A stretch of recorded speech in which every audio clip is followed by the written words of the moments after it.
माया कर जाल में बैठ गेली, ऊपर वाला प्रभु के भुलाई गेली। देखू तो का होते ई मोह माया में बाजी गेली,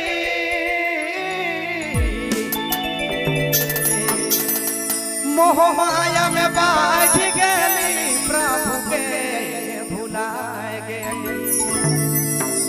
जपली नहीं एक पार कैसे लागब पार, भवसागर दिशाते अंधार कैसे लागब पार, भवसागर दिशाते अंधार। प्रभु कर बिना दुनिया अंधार है।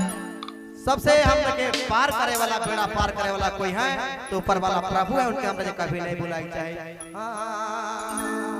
मोह माया में बात